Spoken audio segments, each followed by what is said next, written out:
Good afternoon, everyone. My name is Dr. Miller, and the SCP we're going to be studying today is SCP-49. Object Class: Euclid. Special Containment Procedures.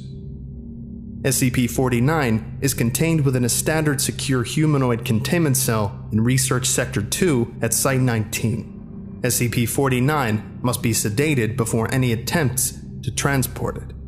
During transport, SCP-49 must be secured within a Class 3 humanoid restriction harness, including a locking collar and extension restraints, and monitored by no fewer than 2 armed guards. While SCP-49 is generally cooperative with most Foundation personnel, outbursts or sudden changes in behavior are to be met with elevated force. Under no circumstances should any personnel come into direct contact with SCP-49 during these outbursts. In the event SCP-49 becomes aggressive, the application of lavender, L. multifida, has been shown to produce a calming effect on the entity. Once calmed, SCP-49 generally becomes compliant and will return to containment with little resistance. In order to facilitate the ongoing containment of SCP-49, the entity is to be provided with a corpse of a recently deceased animal, typically a bovine or other large mammal, once every 2 weeks for study. Corpses that become instances of SCP-49-2 are to be removed from SCP-49's containment cell and incinerated. SCP-49 is no longer permitted to interact with human subjects, and requests for human subjects are to be denied. Temporary Containment Procedure Update. See Addendum 49.3. Per Containment Committee Order 049.S19.17.1, SCP-49 is no longer permitted to interact directly with any members of Foundation staff, nor is it to be provided with any additional corpses to be used in its surgeries. This order shall persist indefinitely, until such time a consensus regarding the ongoing containment of SCP-49 can be reached. Description: SCP-49 is a humanoid entity, roughly 1.9 meters in height, which bears the appearance of a medieval plague doctor. While SCP-49 appears to be wearing thick robes, and the ceramic mask indicative of that profession, the garments instead seem to have grown out of SCP-49's body over time, and are now nearly indistinguishable from whatever form is beneath them. X-rays indicate that despite this, SCP-49 does have a humanoid skeletal structure beneath its outer layer. SCP-49 is capable of speech in a variety of languages, though it tends to prefer English or medieval French. While SCP-49 is generally cordial and cooperative with Foundation staff, it can become easily irritated or at times outright aggressive if it feels that it is in the presence of what it calls the pestilence. Although the exact nature of this pestilence is currently unknown to Foundation researchers, it does seem to be an issue of immense concern to SCP-49.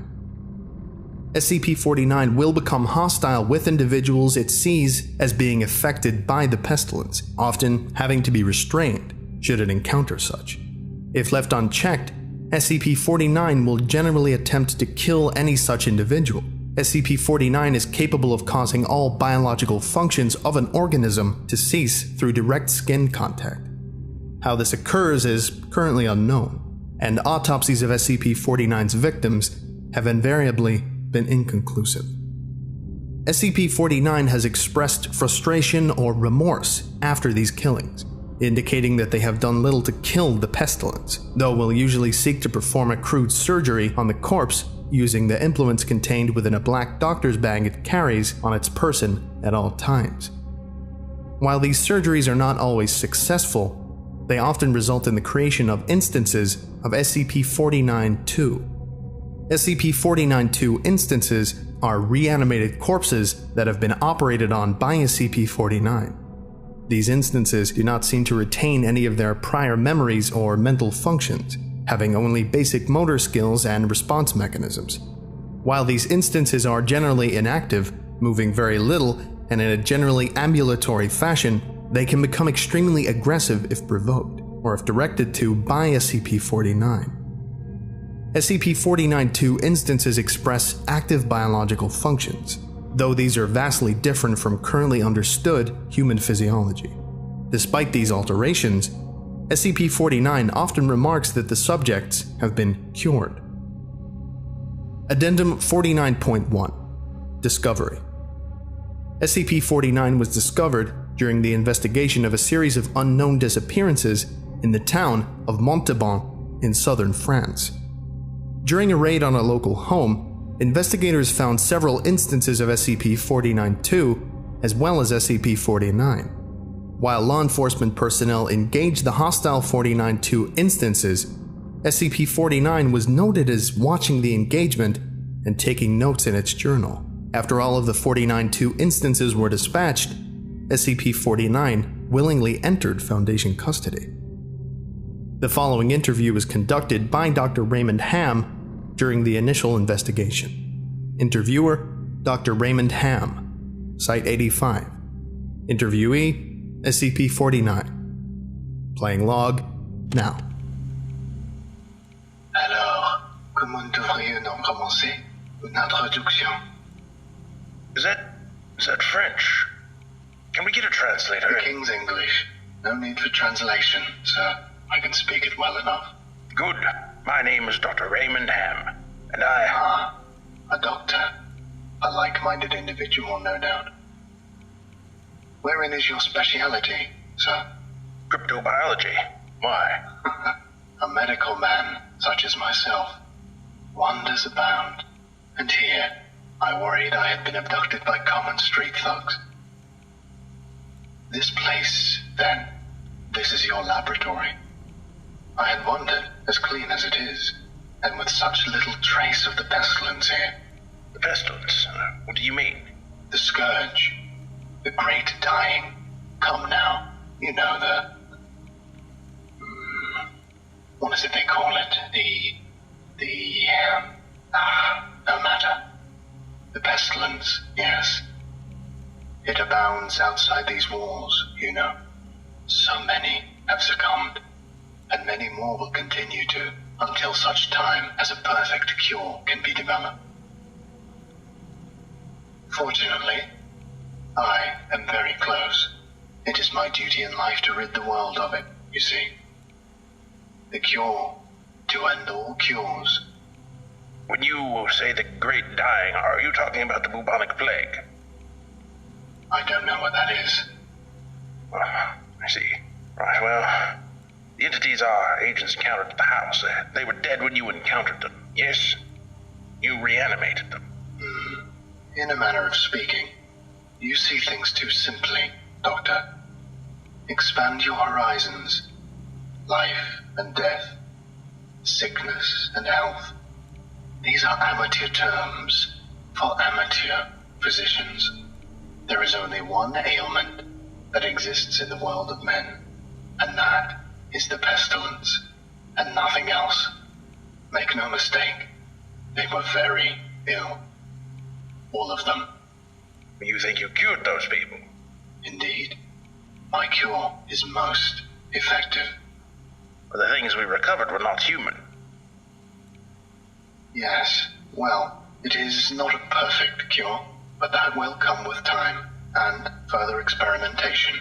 I have spent a lifetime developing my methods, Dr. Ham, and will spend a lifetime more if necessary. Now, we have wasted too much time. There is work to do. I will require a laboratory of my own, one where I can continue my research unimpeded. And assistance, of course, though I can provide those on my own. In time.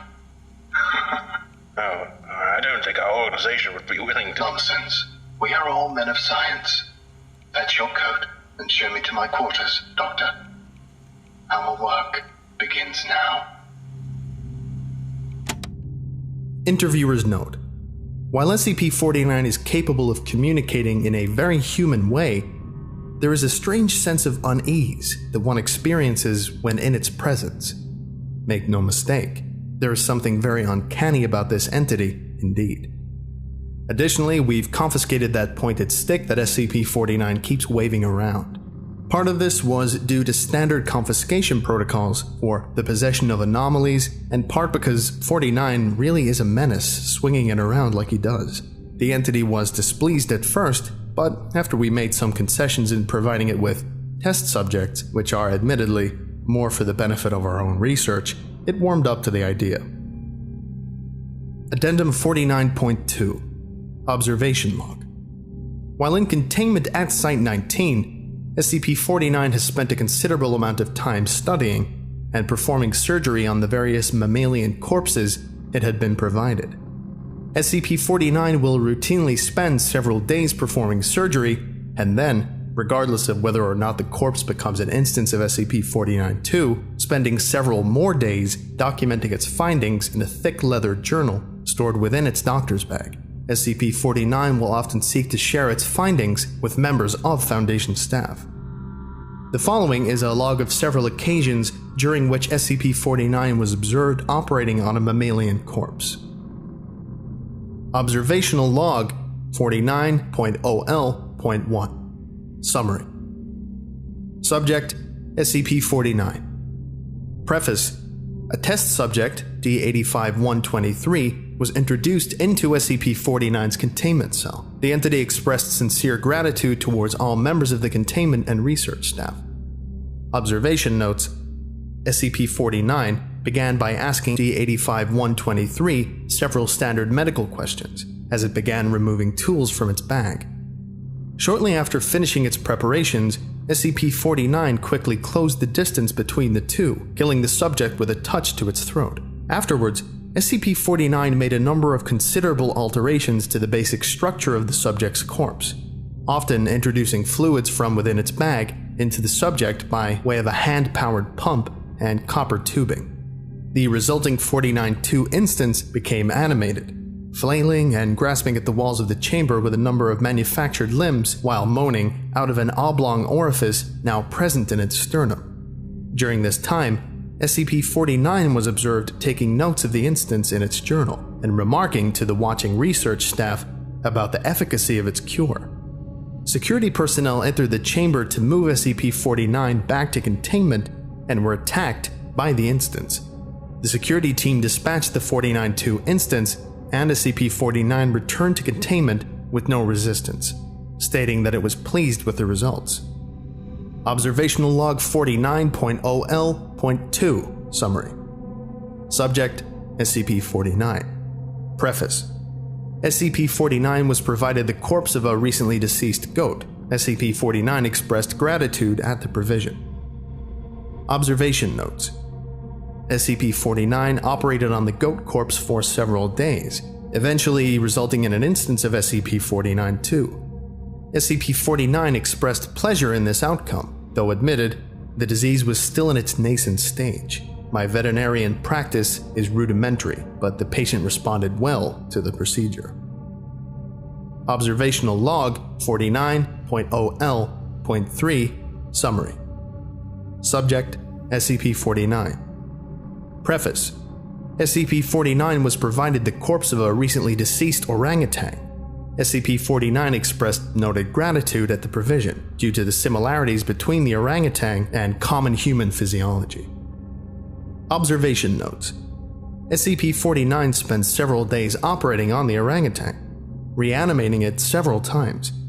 However, SCP-49 appeared to be discontent with the results it experienced, returning to the creature 3 times after its initial reanimation for additional work. After it was unable to reanimate the corpse a 5th time, SCP-49 turned the corpse over to Foundation staff for incineration, stating, "I have learned so much from this, though I fear my early optimism was misplaced. I hadn't yet come across such a stumbling block on my road to the cure. More subjects like this would do a great deal in advancing my research." Observational Log 49.0L.7 Full. Subject: SCP-49. Preface: SCP-49 was provided the corpse of a recently deceased bovine. SCP-49 expressed mild annoyance at the provision, though it accepted it nonetheless. Observation notes: SCP-49 spent several days operating on the bovine corpse, breaking only to dine on a requested dinner of thin crackers, salted pork, and hard cheese. Beginning first by embalming the corpse, SCP-49 was observed producing a number of long syringes from its bag, each containing a different dark viscous fluid. SCP-49 described these fluids as essences of the humors, and elaborated by saying the pestilence may bring about a systemic imbalance. In such case, before true healing can begin, one must find the humors in balance, or the body will reject the cure. Over the next few days, SCP-49 spent a considerable amount of time adjusting the organs of the bovine corpse with a number of large metal instruments. After 8 days, SCP-49 produced a lightning rod, which Dr. Ham exchanged for an electric cattle prod attached to an extension cord, and struck the corpse in several locations. This action seemingly had the effect of reanimating the bovine, which once again became ambulatory, despite the inversion of the head and reorientation of its limbs. And this is a follow-up interview to the previous observation logs. Playing log now. We've watched you work for several weeks now, and honestly, I'm not sure I understand what you're doing. Could you describe your process in detail? Oh, goodness no. The process is most intensive. As I said to your assistant, the best instruction you will find about my methods are here, in my journals, as I have kept exhaustive records of my work there. I see. Well, my concern, Doctor, is that we still don't understand what you're seeking to cure, or how it manifests, or how turning these creatures into quasi-living, mindless drones helps in that effort. You do not understand the pestilence, even after all this time. Doctor, it is an unspeakable horror, one that has shown its true face many times before, and will again. I find myself blessed with the wisdom and good senses needed to root it out and destroy it. But many, like yourself, cannot. It is a cruel judgment, I fear, to be at the mercy of a disease you cannot fully comprehend. That still doesn't answer my question. How's your cure any kind of cure at all? It is a cure. You may laugh at my efforts if you please, but do not besmirch the good name of scientific progress that has developed this great mercy. What you short-sightedly see here is a life better than any this creature could have hoped for. Stricken as it was with the pestilence, this creature is now clean, unable to spread the pestilence, and free from the terror it would have experienced otherwise. This is hardly a creature at all, Doctor. It's not even... Do not jape with me, sir. You and your colleagues are like so many others, unable to look past minor setbacks to see the salvation taking place before your very eyes. Do you wait to remove rotten timbers until the whole collapses on top of you?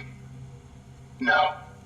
You find them and you pull them out and replace them with those untouched by rot. And most of all, you do not simply mock the structure because it now looks different to you. It is strong. It is free of disease. I'm sorry. Didn't mean to agitate you. I'm just trying to understand. Yes. Well, do mind your words in the future, Doctor. I am a professional, but even professionals may feel the bite of pride in dealing with criticism of their masterpiece. I will forgive this as an act of good faith between colleagues. Is there anything else I can help you with? No, that will be all. Another test subject on the usual schedule. You know my preference of subjects with more human anatomies. Attending researchers note, SCP-49 does seem to genuinely want to help other humans, though it has not yet been able to provide a concrete example of what exactly it is trying to save us all from. I have watched it now for several weeks, and while the outcomes do not seem to ever change, SCP-49 continues to claim that it is growing closer to its perfect cure. I think the entity may be more aware of the reality of these outcomes than it would like us to think. Addendum 49.3. April 16, 2017 incident. Starting shortly after SCP-49's initial containment, Dr. Ham conducted a number of interviews with the subject regarding its anomalous properties, and over time began to note its displeasure with its subjects and SCP-49-2 instances. This continued for a period of several months, during which SCP-49 never exhibited any aggressive behaviors. On April 16, 2017, as Dr. Ham was entering SCP-49's test chamber to conduct another routine interview, the entity began to grow anxious and asked Dr. Ham if he was feeling well. Following protocol, Dr. Ham reminded SCP-49 that the interview was required, after which the entity became hostile and attacked Dr. Ham, killing him.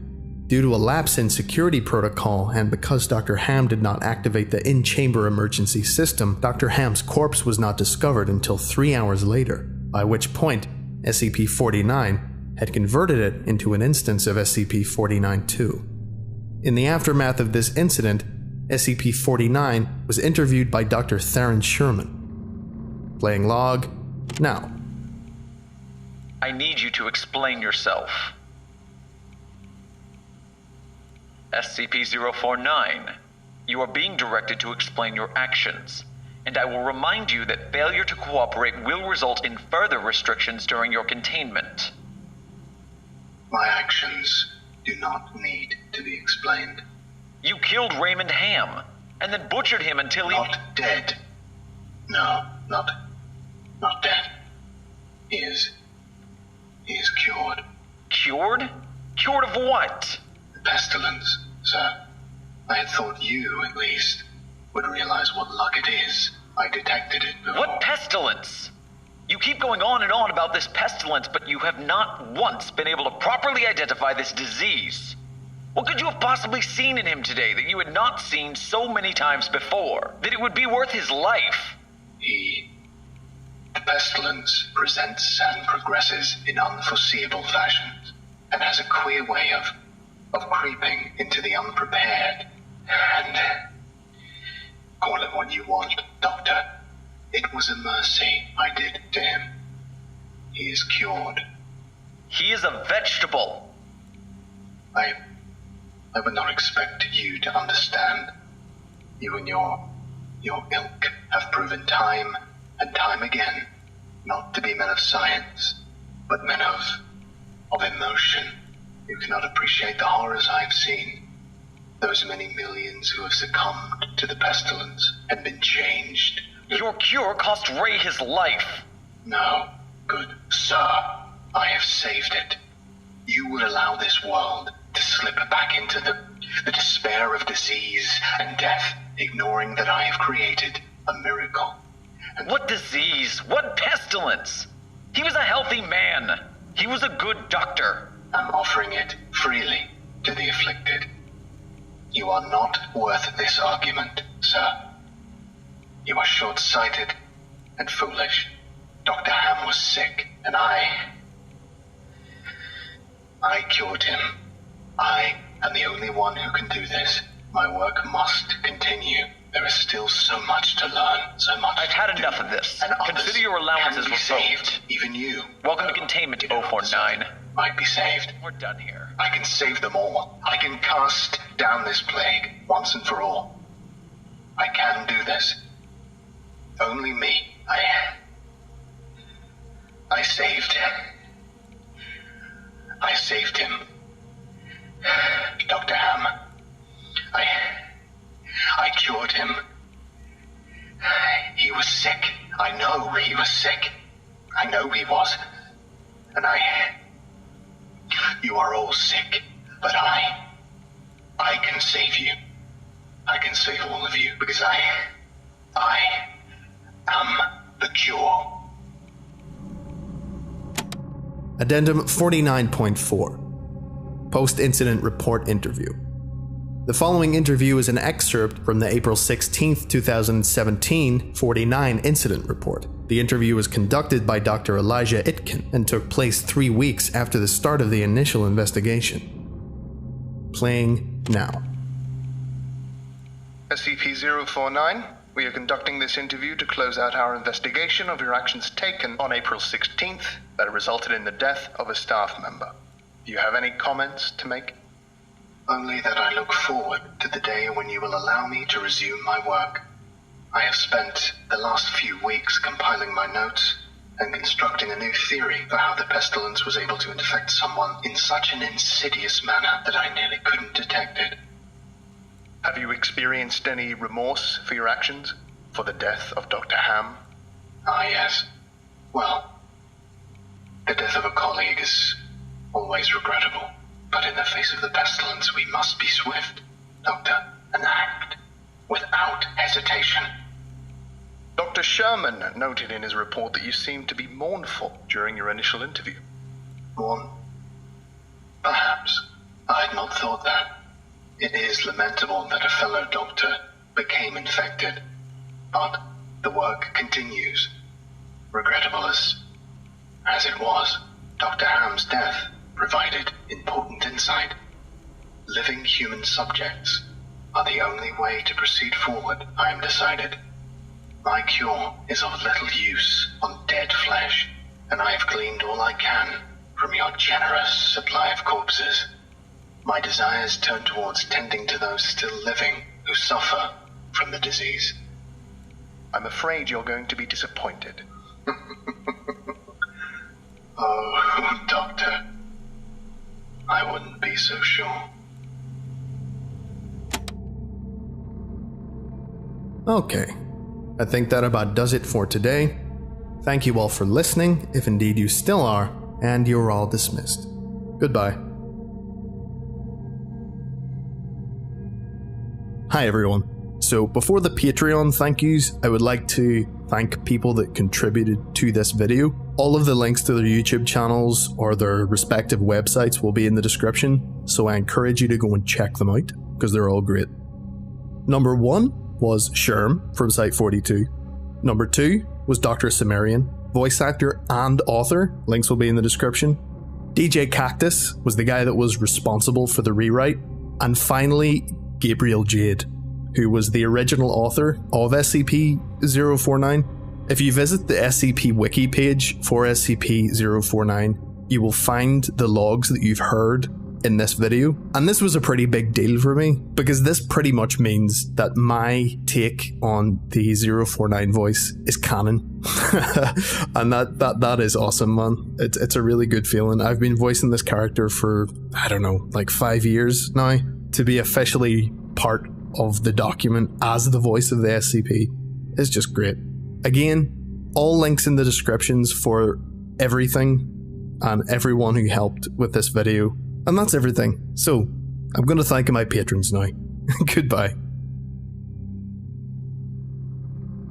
I would like to give a special thank you to Andre Bichert, Muslim Wookie, Jax Merrick, Pierce M. Hamlin, Austin Thomas Aldrich, Desmond Haskins, Dips McGee, Dr. Mortis, John O. Porter, Cody Tench, Tyver Ball, and Size 7 Actual. If you would like a special thank you at the end of each of my videos, and some other cool stuff as well, visit patreon.com/thevogan. Thank you.